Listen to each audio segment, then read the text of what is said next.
You're listening to Artistic Finance, show 124.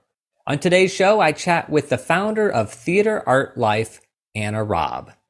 We talk about how to start a theater website, the team required to maintain that site, challenges of publishing media in China, the financial viability of the 6+ years that Theatre.Art.Life has been in operation, collaborations involving content exchanged for advertisements, and the importance of mentors for different areas of the business.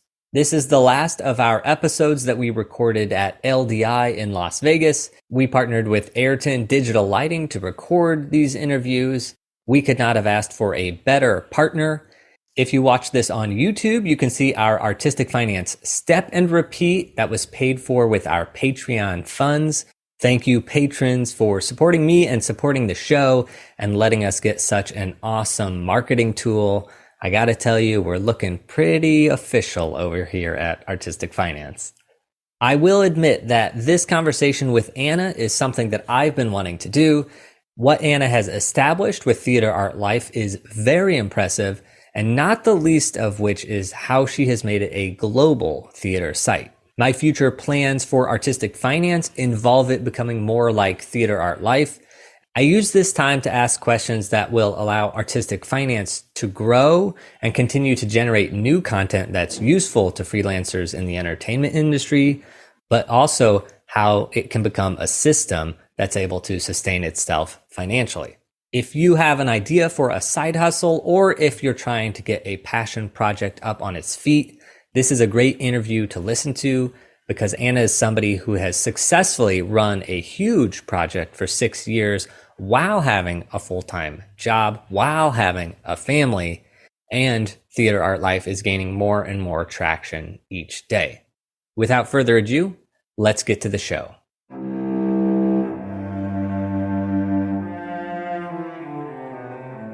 You're listening to Artistic Finance Podcast, where your host, Ethan Steimel, interviews successful artists, leaders, and investors to help educate and inspire artists to grow their wealth. Welcome and thank you for listening. I'm your host, Ethan Steimel. Now we're recording this November 18th, 2022 from LDI. And I have with me today Anna Robb. So welcome, Anna. It's a pleasure to be here. Thank you for having me. First things first, can you tell us a little bit about yourself? I'm originally from Australia, and I have grown up being a production stage manager historically, but moved into producing and those sort of projects throughout my career. I've been very fortunate to live on 4 continents. So I lived in America for a couple of years. I lived in Canada. I've lived in Belgium, I've lived in the UK, and I've lived in Asia, and I'm currently residing in Asia, where I've been for about 13 years. Been fortunate to work in so many countries across the world, actually. So in different cultures and different demographics of people, and then even within a company with multiple cultures. So on some of the circus shows that I've worked with, I've had 30 different cultures in the one company. So it's been a very, very eclectic career. And now, currently, I've recently stepped into the COO role at Dragon Company here in Las Vegas. So you're still in Asia. Where in Asia? I'm in Hong Kong. Because I'm linked in with you, and I follow Theatre.Art.Life, and for some reason I just assumed you were in London. Right. Not sure why. There you go. So that's fantastic. So now you're working for Dragon based in Las Vegas, but you're not. I'm not currently there. I mean, we do work globally, so at the moment, but the family is still quite entrenched there. So we may be moving to Vegas at some point, but at this point, we're still getting set up here post-pandemic in Las Vegas. Since 2020. All that. Okay, so you're creative and financial personalities. Creative first. What is a live event that you like to experience as an audience member? Oh, wow. Okay, that's a great question. I like to see concerts, but I'm not much of an audience member generally, personally. it is very difficult for me to see a live entertainment show and just watch it for what it is. So I would like to, when I see a concert or a show, I like to be in the lighting booth or watching it from backstage or those sort of things. So that's kind of the way that I like to experience live entertainment, because it's very difficult to disconnect. And I've always been so much of a part of how it's been run and how it's been produced that just being an audience member is very difficult. But I'd say a concert goer is kind of like the biggest leap, because I don't work in the concert industry, right? So that's the easiest one for me to tune into, I guess. 100%. And for me, I found that like I like going to see theater if I'm like front and center, or like, because then it's like I can just focus in on the actor and I don't really look at all the other stuff. But it's like if I'm sitting anywhere else, it's like, it's like hard to disconnect. Looking at the lighting, it's like, I see a kabuki curtain. Like we all know what's going to be happening. How did they do that? No. Amazing. All right. So now your financial personality. Are you good or bad with money? I would probably say that I'm good with money, and the reason being is I'm just not a person that spends a lot of money. I've been fortunate enough to never be wealthy, but I would say that I've always had enough money to do what I've wanted to do, and I think that's a very fortunate situation to be in, and that means in wherever I've been in the world. And I think when I first left university, I had to be very thrifty with my money because I wasn't earning that much.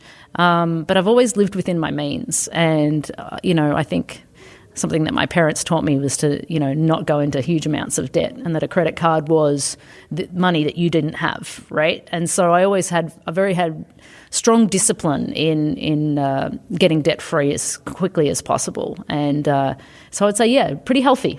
That's wonderful. And that's all like basic advice that is so good and so true, but it's also so hard to actually implement.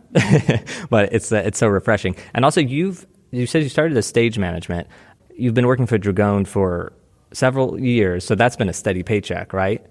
Not necessarily. So I did for a period of time when we built the show in Macau. I had a steady paycheck, but I went back to freelance in 2017, and then I was basically freelance for about 5 years through the pandemic, which was really rough. And then I've come back full time at the start of this year. So I've gone and swung from full time wages to freelance throughout my career, and it's been very different situation from. And also the other thing I want to say about this is, which is really interesting, is that a lot of the time when you do education in tertiary education, no matter where you are in the world, and you learn arts or stage management or theatrical practices, they don't often teach you about how to be a business. And so you have to learn by attrition, right? Or somebody teaches you, or your parents teach you. And I think that's a little bit of a failing, because a lot of the time when you step out into the industry, you are a business. When you're a freelancer, you're a business. And if you don't have any of the tools about how to do a tax return, or how to manage your finances, or what you should be charging, or all of that, then you really start on the back foot, And I think a lot of people do that. I just didn't spend money. That was kind of my survival technique. And then gradually my salary increased over the years, so I was able to be more assertive with how I managed it.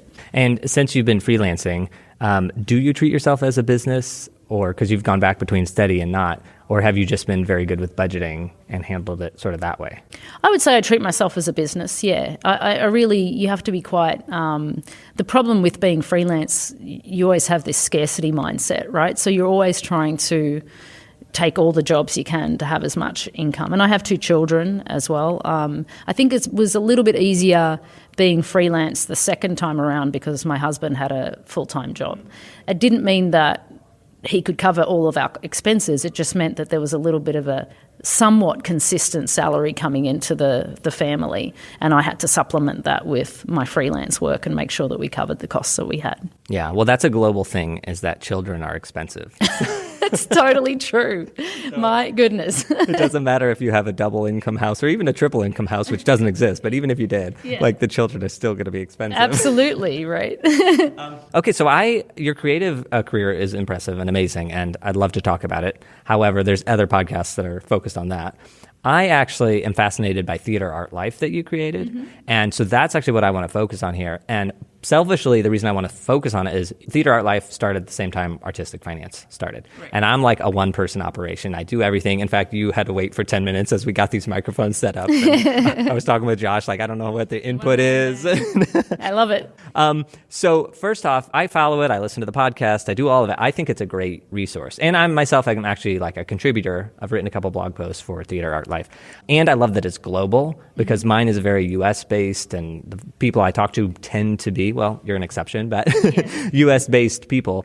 So I love that it's global because the finance and arts thing is a global thing as well. It's like any person I've talked to from any country, it struggles with the finances, or like that's a big part of living an artistic life. So Theatre.Art.Life, for people who don't know, what is it?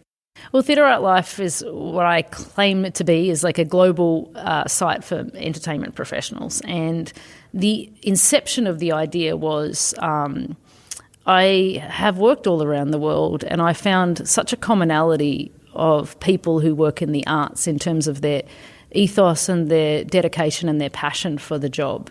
And although we may have different cultural identities, and we come from different backgrounds, and we live and breathe in different ways around the world, there's something that's quite beautiful that unites us when you work in the arts. And I was very driven by that. And I think also the second thing that I wanted to start it was because I was a little bit tired of reading media that just talked about the spotlight on the person in the spotlight, the stars on the show, or people would talk about how great a show was, and it wasn't a great show, and so I wanted to get real talk. Like, I wanted people to talk about their struggles. I wanted people to talk about their finances. I wanted people to talk about how they worked in this country or what difficulties they felt. And let's be real about what we do, because it's a really tough industry to be in.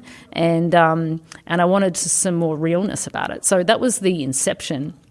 And I literally, when you talk about a one-man band, I called up 50 of my friends and said, please write 3 articles, I'm starting a website. Like, that was literally the beginning of it. And it's evolved. The good thing about it, I think, is, for me, I've never been precious about what it was supposed to be. I had the initial idea, and I've let the market and the people tell me where they want it to go, and I evolve with it. So now it is a space where we have a podcast. We've run webinars during the pandemic, educational webinars. We write articles, and we've got other initiatives in the works and things like that. But as you know, I have a full-time job as well. So it's this passion project turned into a business. I have a small team. I've got about 5 people within the company that are content producers, my assistant, and these people are all around the world. We work remotely, and I just love them. They're so dedicated. I have a sound engineer, thankfully, so they can edit my podcast. And these people do some part-time work with us and keep it running for me. So it's just I'm really glad that after I started it, my life became even more richer, because I meet people like yourself, and I meet people around the world, and I read their content, and I already had a big network globally, and now TheatreArtLife has enriched that so much more, and it's been a wonderful gift for me. Yeah, that is amazing, and you've answered a lot of the questions I was going to ask already. The emailing, to talking to 50 of your friends and saying, write 3 articles, I think that's brilliant, because and why I'm so fascinated about this is I've sort of wanted artistic finance to be a little more of a resource. Yeah. And I've found that we can answer any financial question anybody throws at us, but we don't have like the articles there and available for people to be like, oh, what is an LLC? You have to go to NerdWallet or these other sites. And I'm like, no, I need one written by the creative people who did it versus the, finance people or the bankers or whatever it is. So having people write articles and starting that way.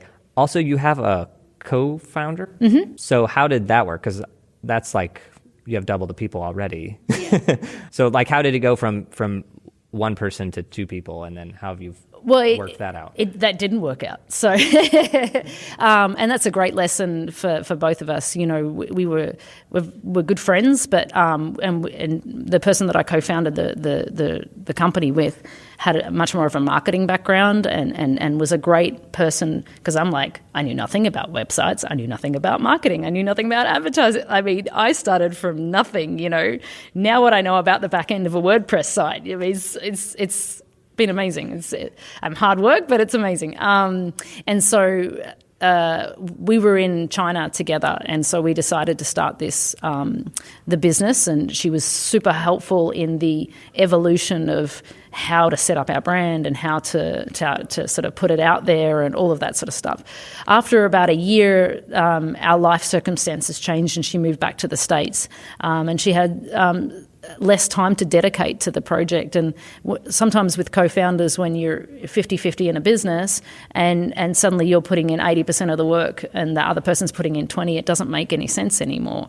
And so we had that conversation and said, look, this is not, I'm here to for the long haul, and if you're not going to sort of meet me halfway on that, then we have to reconsider our relationship on that. So that's when she's still got, like a part of the business in a sense, but she's not an active member. I'm the managing director of it, so I make all of the decisions on where we are with that. But I have to say, despite all that circumstances, the product would not be here without her, and she was a fundamental part of the founding of this business, and I'm very thankful for that. And I think that what I've learned in that situation, when you're starting a business, often this happens, and people are very naive about, you don't know about shareholding and splits and all of these sort of things if you've never been taught it, and you're like, oh, nothing will go wrong with like this. It's not. But then we had to have those tough conversations, and those are some of the challenges, as you might be aware, of running a business. You have to overcome many hurdles as you keep a especially a project or a company in the arts, because we're not a wealthy industry generally. Right? Yep, 100%. So did you, either before or after that break, but when you started, did you create a business plan, or did you talk to like a coach or something about like, hey, this is what we want to form, and like, let's make a game plan for it? I mean, we did some research and we got advice from a lawyer about how to set it up and all of that sort of stuff. But it was very rudimentary because, it was just about how we're going to get started the business, where are we going to register it, what kind of share sort of split would it be as in terms of authority and that sort of thing. I don't think it was really done with the depth and breadth of, but you have to learn through it. Like if I was to do it again, I would know very clearly how I would want to set that up. But you have to learn it. Sometimes you have to, learn it by doing it, and we've done that now. So yeah, 100%.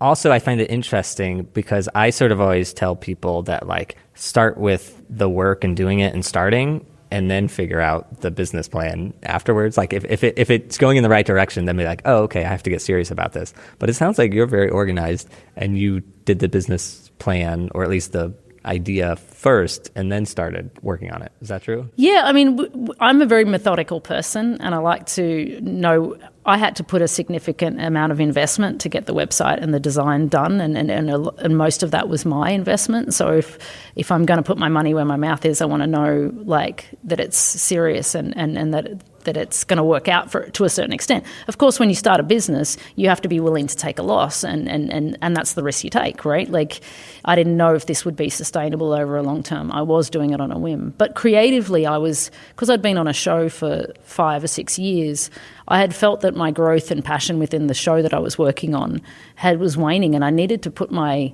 love and attention into something else. And so that's when I decided to start this, to sort of fulfill that need. I'd spent a lot of time of my career working 16 hours a day for other people's creations, as a production, creating other people's things, making other things a reality. And I had asked myself, what if I took back 6 or 8 hours to myself and do something for me, as opposed to putting it all into other people's creations? And so that was sort of that impetus for me to make that shift and build something of my own. Yeah. And I want to talk about the finances a little bit more later, but I want to talk about time management, because you've mentioned you have a small team with content creators and contributors and that, but you have 2 children, you have a full-time job, and you're running Theatre.Art.Life. And I see you post on LinkedIn about like something on Theatre.Art.Life like 10 times a day or something. And I'm always just like, how is this possible? So I'm just wondering, so even though it's not your full-time thing, you still do put a lot of time into it. How do you manage that? It's a great question, and I have to thank my husband for that, because he lets me have my Sunday mornings so he can hang with the kids. I'm a very systems orientated person. So I've got my assistant does a lot of that posting. We set the plans. I do a lot of approving of the things, and she does all the setup, and she prepares the newsletter and all of that, and I offer guidance and that sort of thing. The content producers have their marching orders we publish every day. So we publish, that's the rule of thumb. And I say that quite casually, but I have to tell you, over the years since Theatre.Art.Life, there's been mornings I've woken up and I've not had an article to publish, and I've had to do it. But here's the thing for me. There's something about people who work in the arts, and I've always been a person that's run shows, literally run shows. So at 5 o'clock or at 7 o'clock or 8 o'clock, you're dropping everything that you do in a day and you go and run a show, right? So my brain is wired for delivery. So I feel like some part of me, now that I don't do a day-to-day show and I'm a CEO and I'm an organiser, Theatre.Art.Life delivery of an article every day is like my drop everything and make something happen. It's a replacement for that show run. Does that make sense? Yeah, 100%. So and it fulfills me in that way too. I have a deadline, something that needs to get published, or it's always scheduled or whatever, but it's got to be there. And I have to say, there's been times where I've been very thin on the ground with content producers or whatever, and I've literally had to wake up in the morning and go, I need to have an article written, published and done today, and some point in my day I need to do it. But the thing that happens over time when you set up systems and stuff, you become very efficient, right? As you start a company, you're finding your feet and things take a long time or whatever, and over time those systems become more and more tighter and more efficient, and so it takes less time. Do you know what I mean? You know all the shortcuts, you know how I can prep an article in 10, 15 minutes and it's done, I don't do that much anymore, but if I had to, but I am constantly, I like to stay relevant in the industry, and I like to stay in touch with all the content that goes through it. So I do read everything I do read 7 articles a week, and I'm making sure that is going out onto the site and gets published. So my time management is very, very efficient, but I won't lie, I work a lot. And I think the other thing that helps me as a parent is that I live in Asia. And one of the big things with Asia is that there is affordable childcare in Asia, and I have a wonderful Filipino helper who helps me manage the household, helps me do the grocery shopping, helps do all of the household management that allows me to have the space to manage Theatre.Art.Life and be part of the Dragon company. So I'd have to really acknowledge that's a huge portion of me being able to have... I'm not Superwoman, so for me to have the bandwidth to do the things that I do. Yeah, and also just about Dragon, is that more like a 9-to-5, or are you managing project? Like, do you have 16-hour days still for that, every once Considering in a while? I was texting somebody at 4 a.m. this morning, no, it is not a 9-to-5. I love that job. I love working for Dragon. I love the freedom of that company. I love our ambition, and we're audacious, and I love that. And I have a high work capacity, and so I'm happy to do it. It's not a 9-to-5, but I do have flexibility in my days and that sort of thing. So if I'm on the phone from 7 till 4 o'clock, and then I'm hanging out with my kids for 3 hours, and then once they've gone to bed, I'll be back at it for another few hours before I sleep or something like that. So yeah, amazing. Okay, you're not Superwoman, but you're sort of like Superwoman. No, but I'm also a person that doesn't like to watch Netflix, and I'm not a person that consumes stuff. I feel like there's people who create and there's people who consume, and I'm not much of a consumer. When you asked that first question that you said that, what do you like to go watch? It's a really hard question for me to answer, because I don't really consume stuff. I'm on the other side always producing it. And I like that place. I don't feel the need to... I do watch TV, don't get me wrong, but it's very, I'll have a little series and I'll watch that at some point. But it's not... I don't go home and sit on the couch and watch TV at night. That's not I'd rather read articles. Do you know what I mean? So I'm just not wired like that. All right. Well, another thing I love about Theatre.Art.Life that you alluded to earlier, but one, the globalness, but two is here we have Broadway World and we have Playbill. But again, they're focused on the performers. Mm-hmm. And that's what I love, because you have performers and stuff on Theatre.Art.Life as well. But it's really about the lighting and the sound and to me, or maybe that's at least what I take out. That's what you're reading.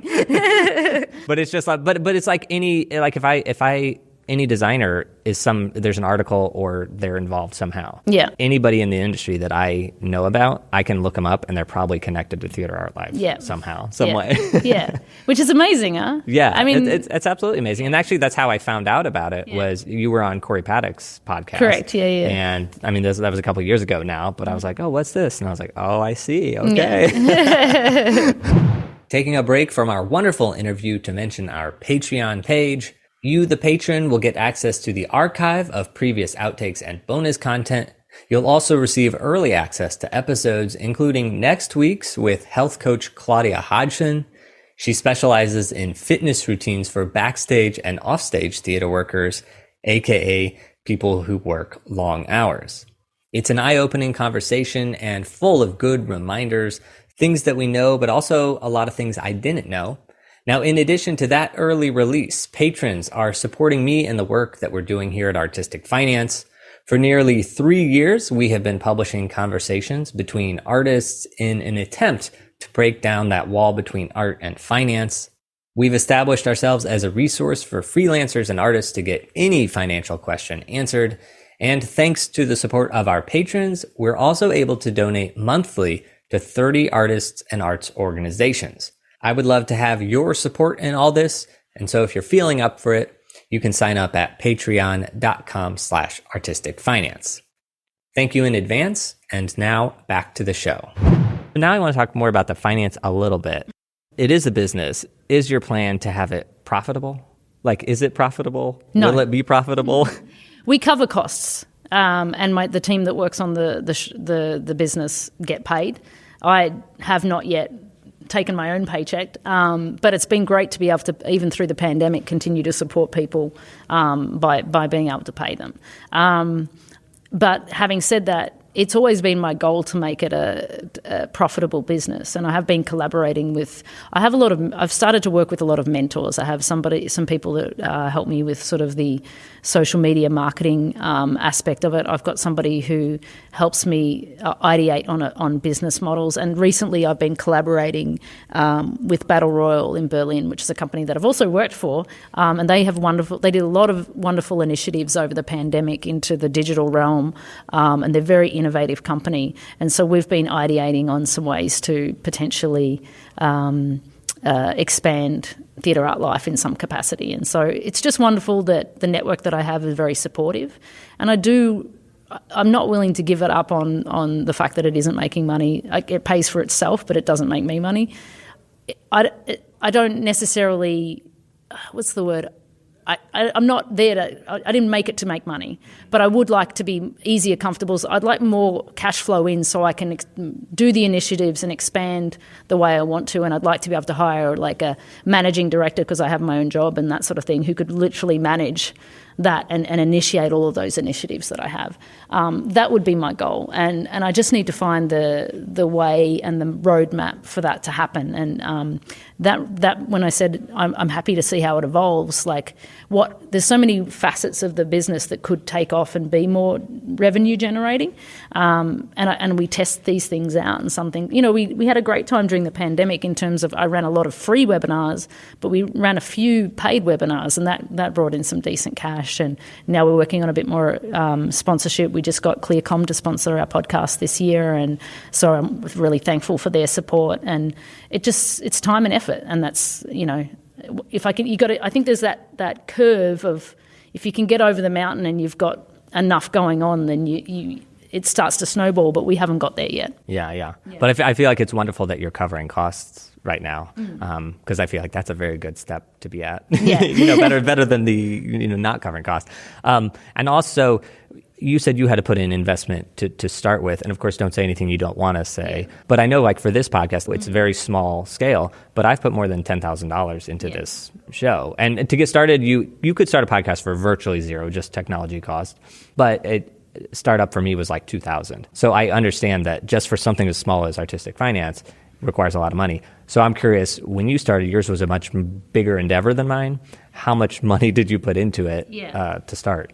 Yeah, I think, when I had this discussion with my husband, we it's kind of all contextual, right? So we were living in Macau. We were paying a very low tax rate in Macau, like 4.5%, 13.5% tax rate. So we were doing well for a period of time. And during that time, he did a mechanical and electrical engineering degree online, which was very expensive. And because it was done out of the States and education is expensive here. And then we had wanted to do some investments in some properties in Australia just because, you know, we, as international expat working people, I'm not sure where we would collect Social Security in our future. So we need to figure out to have enough to take care of ourselves in the future should we want to retire somewhere, you know. So we did that. And then after that, I'd said, well, now it's my turn. I want to take some of the money that we have and invest into this thing. And so I think my husband probably regrets that. But no, he doesn't. He's very proud of me. But so all in all, we wanted a very customised bespoke designed website. So we put some significant. So I would say we had committed that we would etch out up to $30,000 into starting that, and we definitely used all of that. So yeah, I understand. I mean, websites are expensive. It's all very expensive. Yeah, and the ongoing costs, you know, we were talking earlier, I have Squadcast, all of the licenses for the plugins, IT support, all of these just ongoing, PayPal, all of the intricate systems that sit behind a website, and especially one like mine, LearnDash, which hosts our webinars and stuff like that, which has far more capacity than I'm even using it. But all of these things cost money, right? So the ongoing IT costs soak up a fair bit of the revenue that we get anyway, just to keep it running. And then it goes out to the content producers and my assistants and stuff. I mean, again, anybody listening should check out TheatreArtLife.com to see what we're talking about, but it is very professional, very sleek, and you can tell there's a lot of money into it. And so those ongoing costs are at scale-wise, are they like $5,000 a month, $1,000 a month? No, in terms of IT costs and all of that, I think we're probably looking about around $800 to $1,000 a month in maintenance costs of the thing, and then we've got the salaries of the people on top of that. So, also, you talked about housing in Australia. We had an Australian economist on named Steve Keen, and he said, "Yeah, you know, one of my claims to fame is that I predicted the housing bubble in Australia, et cetera. But just because I predicted it doesn't mean that I did anything. Like, I didn't buy a house. I didn't profit from it, so it did me absolutely no good." Well, also we profited in a way because the exchange rate between the Macau Pattakas, which was what we were paid in, is pegged to the US dollar. And the US dollar compared to the Australian dollar, at the time that we were transferring money to Australia, we were earning 20-25% on that. So we were also capitalising on the fact that we were earning foreign income and being able to do that. Having said that, I'm taxed as a foreign resident because I don't pay tax in Australia except for the properties that I have. So I'm considered which is fair. So I'm not complaining about it. I'm considered a foreign investor in Australia, even though I'm an Australian citizen. And is that a higher tax? Doesn't matter. Yes, it is a higher tax. Okay. Yeah. I do a lot of renovations. Claim it as a tax write-up. Also, so I listen to your podcast. I noticed that you have sponsors on there. And I noticed you have sponsors on your website. And I don't have sponsors, except AYRTON is partnering with me this year for LDI. But that's the only sort of sponsorship partnership I've ever done. Mm-hmm. I'm just curious, how did you get sponsors for your podcast? Hard work. You know, it's a lot of no's and trying to convince people to... This is where I've always been the shyest because I'm not particularly wired as a marketer. I'm not a selling... I've worked backstage all my life, Ethan. Like, I just don't... It's been a huge growth curve for me to become this face of a business and then advocate for it because it's just I've never been the person standing at the room pitching something. It's just not my jam. So I started by fostering relationships, and a lot of the advertising that we have is not necessarily a monetary thing, it's an exchange thing. So we have, because some of the arts institutions that I collaborate with also don't have any money, but if we give them advertising and they give me content and all of that, we have some quid pro quo kind of relationships.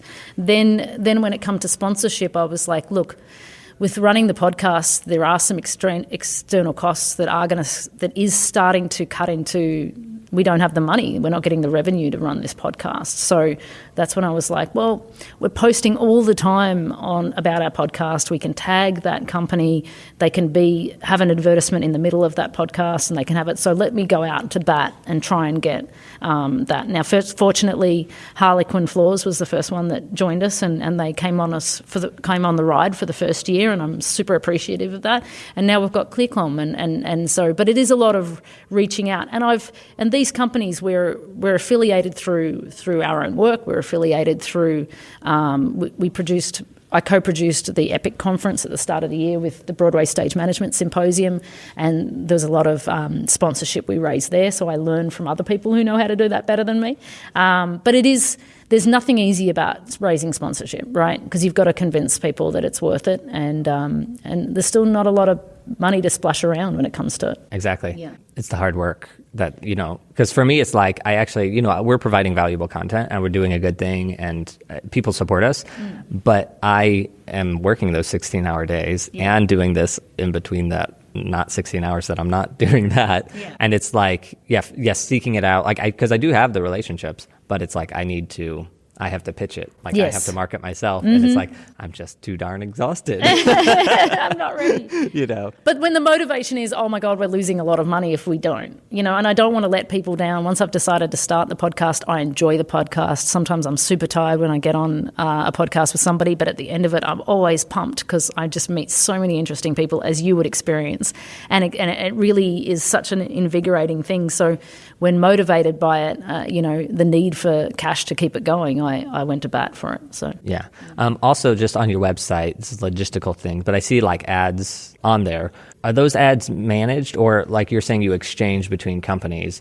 Are those ads from companies you've exchanged like content for? No. So, for example, for LDI, we have an agreement, which we've done 2 years in a row, where we'll advertise LDI and we'll promote it, and we run some podcasts, LDI specials. And then in relation to that, we get some benefits from LDI. We get free tickets. We also get some mail outs to their demographics and all of those sort of things to keep the spread out of Theatre.Art.Life through the LDI network. So that for me is generally the collaborations that we have. We have another one with a company called Artist Strategy, and we've done a lot with them, and they write regularly very, very, very good quality articles on artists as a business, and I love their writing, and so we've been collaborators, and we just share.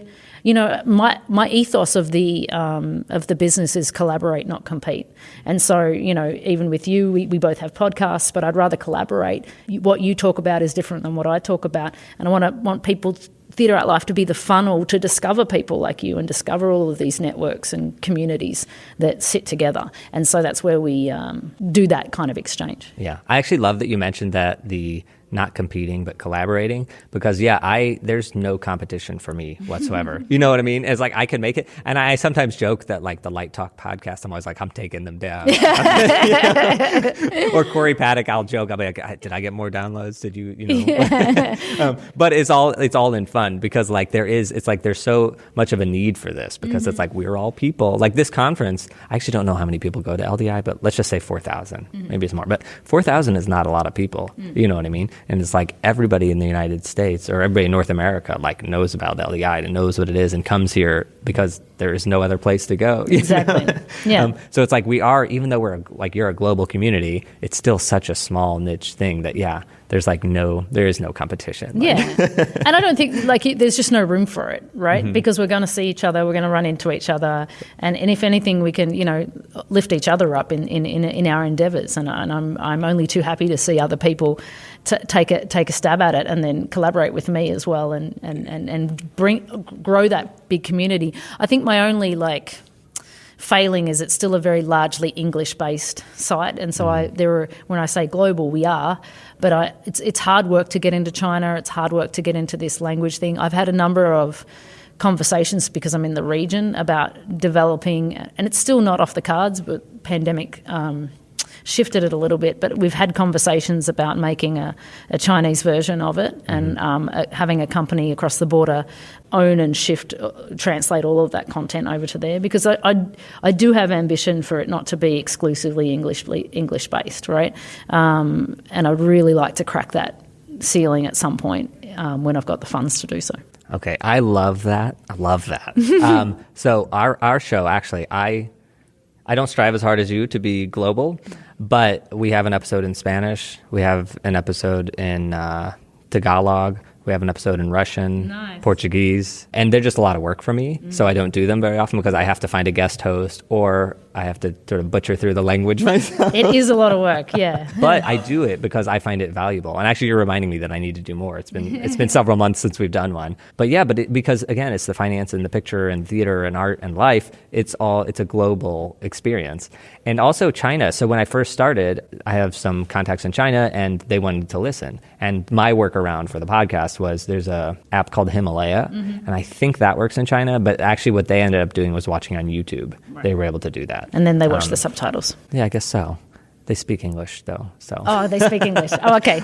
But now you're reminding me I should do an episode in Chinese. It's interesting because we let culture be a huge barrier or language be a huge barrier. But if you do make the effort, we did this webinar during the pandemic where I had some colleagues or some contacts in China, and I said, look, let's try out a webinar on stage management. And I said, look, I got my friend Gareth Hulance from Q2Q over in the UK, and I said, look, we're going to have a translator as a stage manager who is Chinese, who'll translate.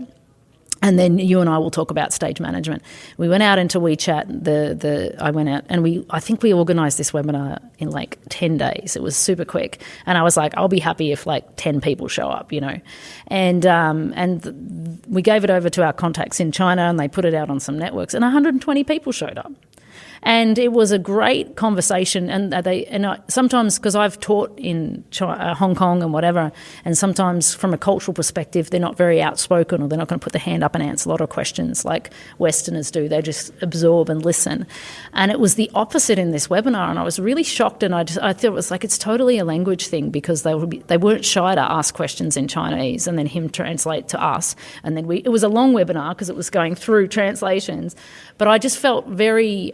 I was like, there's a market there, we just have to figure out a way to infiltrate it and be consistent with it. But whenever you start to talk about something that has different languages, it costs more, there's more investment, and then there's a risk associated with that, right? So you're like, okay, I'm going to go into China and then it falls flat on its face. It's not something...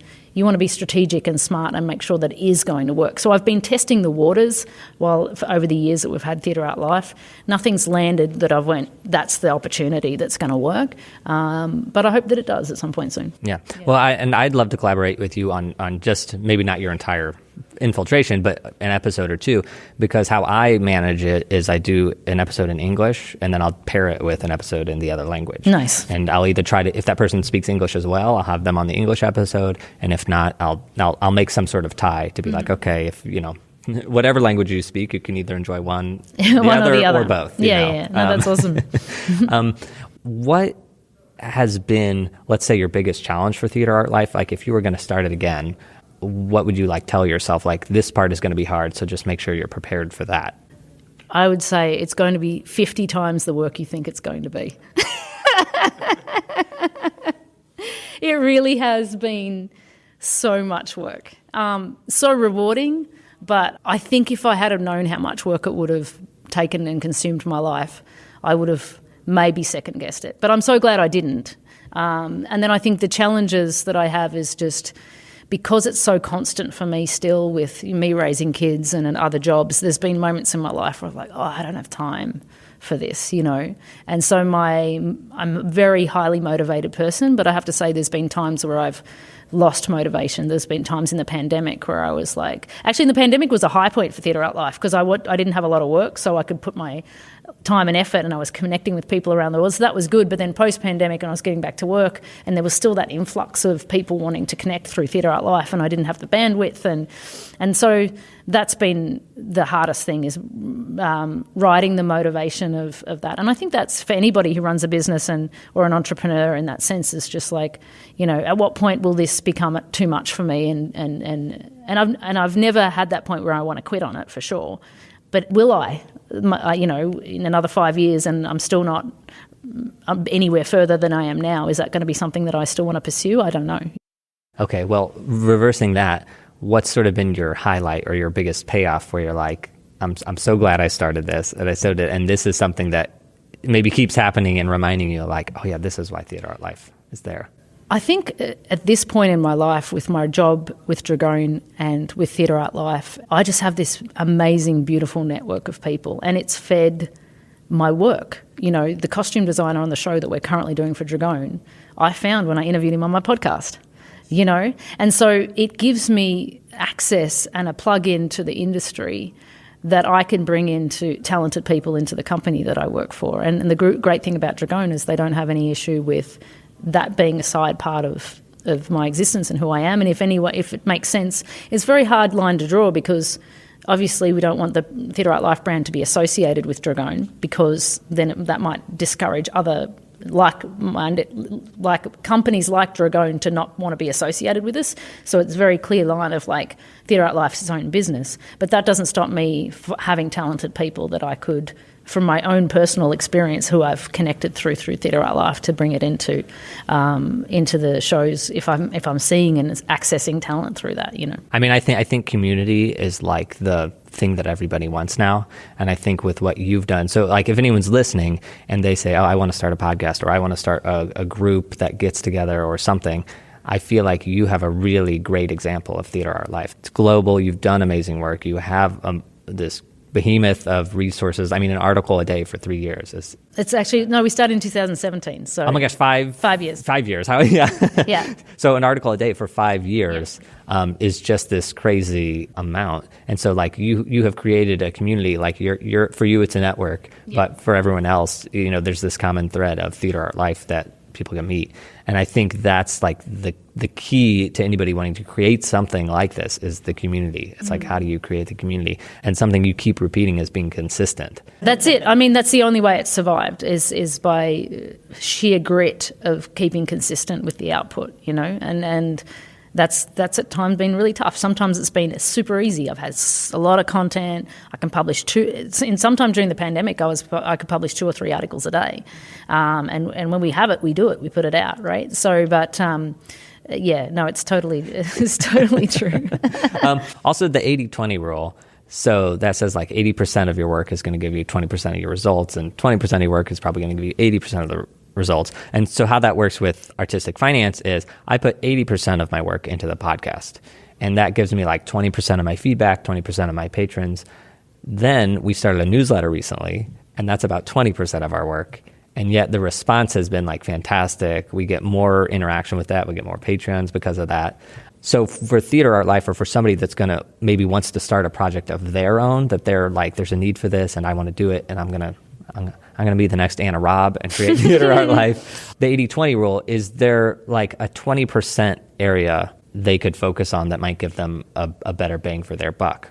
I think it depends on what they're trying to put out there, but I think there's a lot to be said for testing periods, right? And so what I'll do is, if I'm trying a new initiative, I'll run it for a period of time, and if it doesn't work, it's like, okay, well, that's not working, and I'll pull back on it, you know. So I'm putting like that extra 20% effort in, or 20% of my time and focus in on building or investing in something or some kind of initiative. And that doesn't mean to be a new product or anything. It'd be like, you know, maybe I'll go down and look at trying to get some more sponsored posts, because that'll give us some revenue that way. I tried some affiliate marketing for a while. That didn't really land, and I didn't feel good about that, because I just I like advertising to be relevant to the industry, and I've been very passionate about that. I've made decisions about the business that has probably hindered its growth, because I could have done more sponsored posts and blah, blah, blah than I have. I have a small sponsored post thing at the bottom where people do pay to post some of those things, but it's not a major feature of the website. And so I'm very protective about the brand, and I think that does hinder me at some point. So I think you have to be if you want to start something, you want to be very clear about what it is you want to put out to the world, and what's that motivation? Because if it is a monetary motivation, the choices that you might make might be different than what I'm making, right? So my growth has been slow because of my protection of the brand. And I'm okay with that. But I think when it comes to what do we do and where, there's been many initiatives that I've tried that just bombed. And you've got to think about it from a global perspective. It's really hard, because if you're trying to capture attention, say you've got artistic finance and you've got an American market, you can, if you wanted to pay for paid advertising, you could target people in America, right? But I'm all the people everywhere all the time in all industries. Like, that's a wide net. I can't target an audience for where I am. I have to slowly collect and slowly make people aware of the brand and slowly make these communities and connections. And it's a very different business model than going out and paying paid marketing to target a UK audience or an Australian audience and all of those sort of things. And where I've failed most is when I've actually tried to do that, because first of all, it's not been in line with what my product is, and two, it's not a targeted, I'm targeting the New York City area and I want you to follow Theatre.Art.Life. It's a far more, I'm looking for people who are globally minded arts professionals who work around the world, who want to read and experience from cultures all around the world, not just in their local network. And so that's a big wide net that I have to try and fit. But to come back to your question, is like going to testing, being very clear about what you want from your brand and what you will and will not compromise is the first thing, and how consistent can you be on that, and then test. Yeah, I think the motivation, I'm sure anyone listening to this is probably money isn't their highest motivation. Correct, yeah. So anything they're gonna start is not gonna be that, because I think there's actually a lot of content for the business. Like, if you want to start a business, like you said, you did research. It's like that research is out there. But trying to monetize or trying to create a business is different than creating something with a purpose that's ingrained with you that you want to push. So yeah. Is there anything else about Theatre.Art.Life that you want to talk about before we end this? Just that people should check it out. It's something that I'm really proud of, and I'm always looking for people who want to participate in some way, whether they want to be on the podcast, whether they want to write for us, whether they just want to say hi. I'm always, the door is open for people in the industry, so, come on in and check it out. And I'll second that, because I'm not quite sure how I became a contributor or started writing posts. I love when you showed up. I was like, yeah, he's got a whole thing going on over there. But yeah. I will say, if there is anybody that wants to contribute to a global community or wants to, and it doesn't have to be global. I mean, you can write about your local market. That's it. Yeah, it's about sharing your story, right, exactly, to the world. If anybody does want, I think it's as simple as getting in touch with you, going to the website, saying I want to be a contributor, and start doing something. But it's already, because you've created this network. Other people listening now can tap into your network, actually, by just sort of getting involved. Because Absolutely. Once you say, I'm a contributor on Theatre.Art.Life, it's like, oh, well, la la.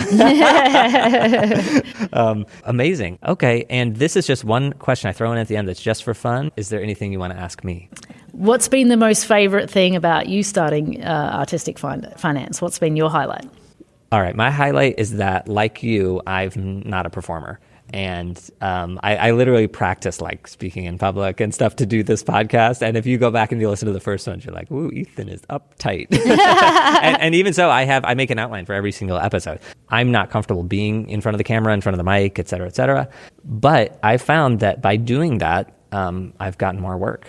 Because I'm putting myself out there, even though I'm doing it from the comfort of this, like, we're at LDI, but we're in a room. Like, no one else is in here. Just you and me. It's just you and me. We're chatting. It's a very relaxed environment. That I can do fine. But then putting it out in public and promoting myself, and I do it through the guise of promoting artistic finance, but because I'm linked to it.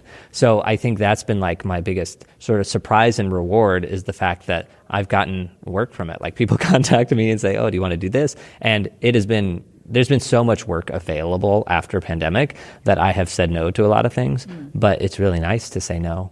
Yeah. And it's really, so I guess it's the same thing that you get out of Theatre.Art.Life. It's like this network that has been created for me just because I'm getting involved. Like, I'm doing something for the community. If people have something they want to talk about, they can reach out to me and say, let's do an episode on this, the important topic, like, let's talk about it because people need to know. So doing that has benefited me. Yeah, that's amazing. And I wanted to just say to add to that, because I think I'm in such admiration, because it is hard to go from somebody that works in the shadows to a person that speaks and stands in front of people, because it's not in our nature. And I'm very happy when I see people who are in the backstage space advocate for the arts from that space. And I'm I'm just saying I'm super impressed, and I'm glad you're here with us. Awesome. All right. Well, Anna, Robb, I will let you get back to the rest of the conference, and then you have a session coming. Yeah, I've got to get on the floor now and go see some people. Yeah, you got to run to a conference. Thank you so much for taking some time and joining me. You're most welcome, Ethan. Thanks for having me. That's it for this week's episode. My takeaways are Anna has a lot of grit to have kept TheatreArtLife running for 6 years. An article a day for 6 years. Very impressive. Now, the small team of 5 that is required to maintain the site, this is a lesson to me on artistic finance. In order to grow, I'm going to have to remove myself from most of the day-to-day operations. I can't be editing, publishing, and running the social media. I need to systematize so that I can focus on creating content and growing the resources. Now, 5 is a small team, but if you check out TheatreArtLife's website, you'll be very impressed with how much great content they have. The financial viability of 6 or more years of operation. She mentioned 30,000 Australian dollars. Now, that's a lot of money to put into something, and it's more than I've sunk into artistic finance, but it's a necessary step, and Anna put quite a bit in early on that's been compounding. A very important factor is that she's made it financially viable. So she hasn't turned a profit to return the money that she put in, but the system is paying for itself day to day. Collaborations for Anna often involve content exchange for ads. She's not getting paid to run the ads, but she's getting free content and/or she's able to post other places. Thinking about artistic finance, I need to figure out what content or ads that I can offer to companies in exchange for cross promotion.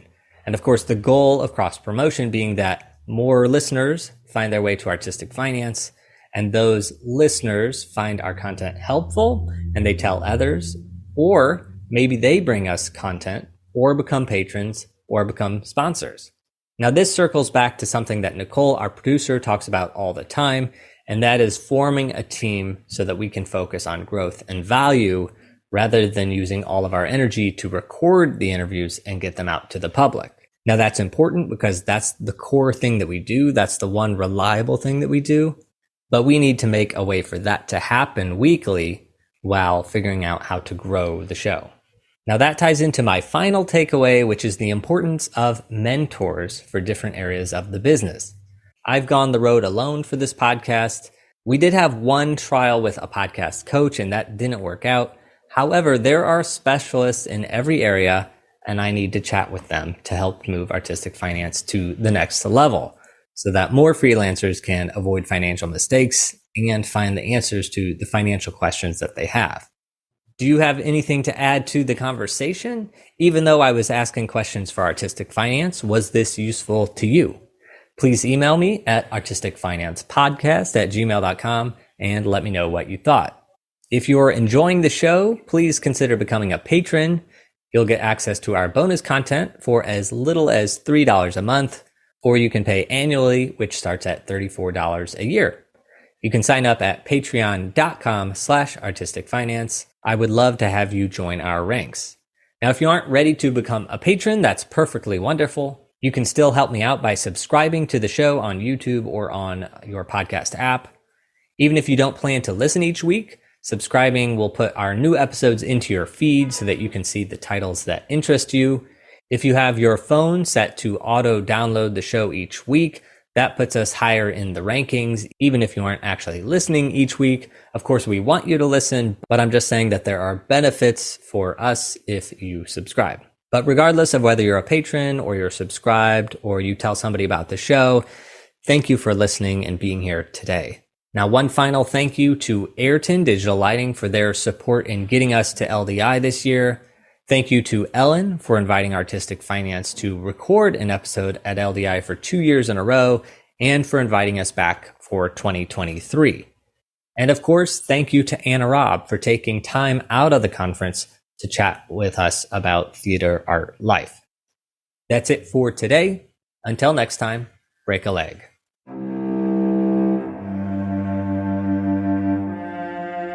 Thank you for listening to Artistic Finance. Make sure to subscribe. To access our show notes, transcripts, or resources, go to artisticfinance.com. This show is for entertainment purposes only. Before making any decision, consult a professional. This show is copyrighted by Artistic Finance. Written permission must be granted before syndication or rebroadcasting.